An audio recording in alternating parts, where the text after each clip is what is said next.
ni muendelezo wa burudani kutoka BNK TV. Mimi naitwa Dylan, mjumbe wa burudani.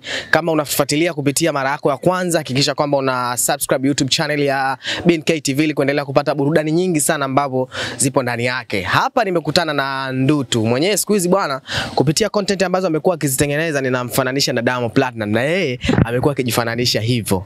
Amemtambulisha Divoice kupitia vichekesho vyake, lakini sio kwa maana ya kwamba yeye amemtambulisha Divoice mwingine, hapana. Endelea kufuatilia BNK TV kwa ajili ya taarifa nyingi sana za kiburudani. Naenda kupiga naye story hapa. Ndutu, oya, inakuaje? Shwari.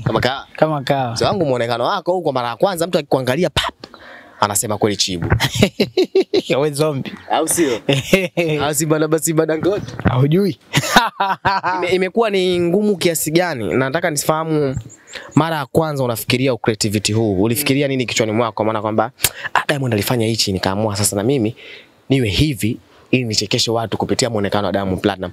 Ulifikiria nini mpaka kuwa hivyo ambavyo umeamua kuwa? Mwanzo kabisa sikujua kama mimi nafanana na Diamond. Kuna siku tulikuwa tunashoot content zingine kabisa. Sasa kuna mdada alipita alikuwa na rasta. Nikamwambia mleta nijaribu kushoot content fulani kama ya rasta. Nilivyo zivaa zile, mtu mmoja akasema, "Mbona kama unafanana na Simba?" Nikasema, "Wewe unanipanga." Alikuwa na kamawani fulani hivi kama zile za Diamond. Akasema, "Mfano hii mawani mwanangu." Fresh nikavaa. Kila mtu kama Simba. Nikasema nanipanga. Sasa wakanirekodi tu ka clip fulani hivi.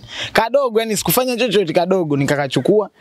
Kama kesho yake hivi nikakaweka status. Nilikuwa nimeweka na ile nyimbo ya Mondi ile kama kuna mwanzo ile alikuwa ametoa na Fikiri na nani achi ya hiyo Kofi. Nikawa nimeweka status. Sasa kila mtu Simba. Nikasema ngoja nijaribu, nikaweka na Insta.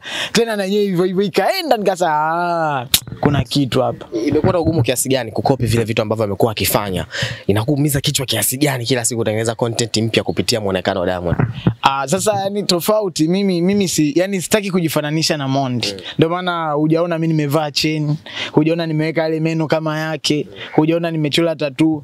Mimi nimefanya hivi kwa sababu watu wanasema nafanana na Diamond Platnumz. Basi nasema nifanye, lakini mimi nafanya kwa kurepresent wasanii tofauti.